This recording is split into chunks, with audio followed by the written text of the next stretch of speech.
अधिकारों की रक्षा की और आज भी इस देश में आरक्षण बचा हुआ है, नौकरियां बची हुई है, हिस्सेदारी बची हुई है, राजनीतिक व्यवस्था कायम है, लोकतांत्रिक व्यवस्था है। तो धन्यवाद करना चाहिए उन जातियों का जिन्होंने अपने प्राणों का बलिदान दे दिया, लाठी डंडे खाए, गोलियां खाई, लेकिन अपने अधिकारों को छीनने नहीं दिया। सब लोगों को उनका धन्यवाद करना चाहिए। लेकिन दुश्मन का ये षड्यंत्र है और दुश्मन बड़ा समझदार है। दुश्मन जानता है कि 2 अप्रैल 2018 के बाद में ये दलित समाज एकजुट हो गया था। जब दलित समाज एकजुट हुआ तो वो ये सोचने लगे कि इनकी एकता को कैसे तोड़ा जाए। आप और मैं जानते हैं, जब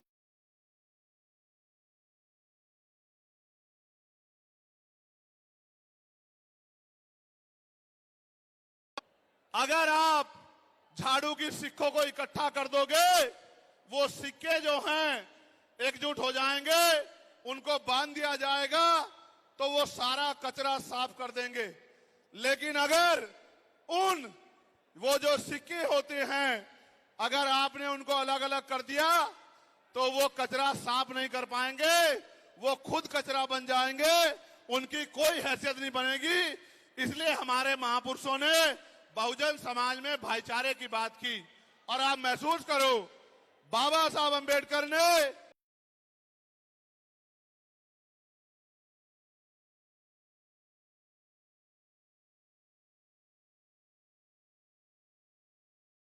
अपने विरोधियों बैरियों के खिलाफ संघर्ष भी करना है, अपने अधिकारों के लिए संघर्ष भी करना है।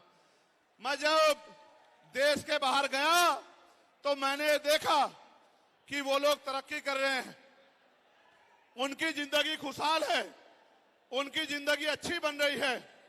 लेकिन उनकी जिंदगी तो अच्छी बन रही है, लेकिन 75 साल की आजादी के बाद आज भी भारत में 80% लोग ऐसे हैं जो रोटी कपड़ा मकान से वंचित है, जिनको इज्जत की जिंदगी नहीं मिल रही। तो मैं ये देख रहा था, मुझे बड़ी खुशी हो रही थी। लेकिन जब मैं भारत की तरफ देखता हूं तो बड़ी निराशा हाथ लगती है।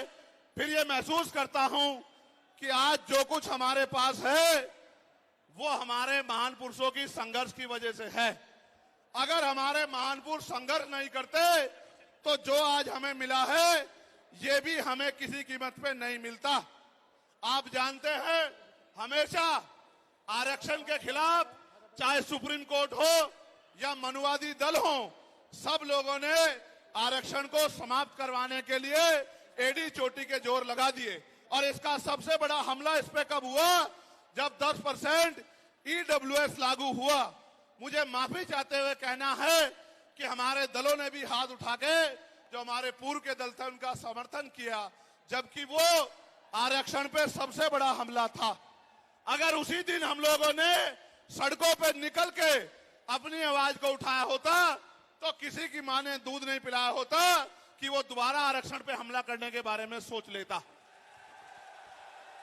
ये भाजपा के लोग जो सत्ता में बैठे हैं, इन्होंने वोट तो आपसे हमसे ली धर्म के नाम पे, भाईचारे के नाम पे, लेकिन सत्ता में आके ये लोग अपने लोगों का काम करने लगे, अपने महापुरुषों की विचारधारा को आगे बढ़ाने लगे। और हम लोग रोटी रोटी के लिए मोहताज लोग, जुल्म जाति के शिकार लोग, परेशानी की जिंदगी जीने लगे। मैं चाहता हूं कि जो जिंदगी हमारे लोग ऑस्ट्रेलिया में जी रहे हैं, ऑस्ट्रिया में जी रहे हैं, इटली में जी रहे हैं, यूरोप में जी रहे हैं, पूरे अमेरिका में जी रहे हैं, कनाडा में जी रहे हैं, इंग्लैंड में जी रहे हैं, ऐसी जिंदगी की व्यवस्था भारत में भी हो। लेकिन ये तभी संभव है जब राजनीतिक शक्ति हमारे पास हो। अगर राजनीतिक शक्ति भाजपा और कांग्रेस के पास रहेगी तो हम लोग इज्जत की जिंदगी इस देश में नहीं जी सकते। इस बात को आप लोग मेरी ध्यान रखना। ये मैं नहीं कह रहा हूं, ये बाबा साहब अंबेडकर ने कहा, political power is the master की। राजनीतिक सत्ता वो चाबी है जो आपकी सारी परेशानियों का हल कर देगी। और राजनीतिक सत्ता जिनके पास है, उनके लोग हजारों हजारों करोड़ रुपए लेके भाग जाते। उनके लोग, उनके पूंजीपतियों के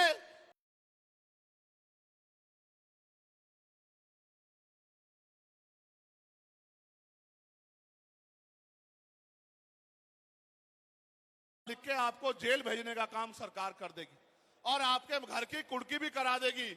आप किसानों का, मजदूरों का हाल देख लो, आप नौजवानों का हाल देख लो इस देश में क्या है।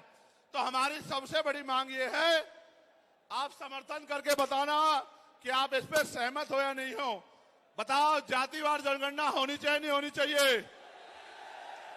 एक सुर में बताओ, होनी चाहिए नहीं होनी चाहिए? साथ साथ इस देश में जातिवार जनगणना के साथ साथ जितने भी सरकारी संस्थान हैं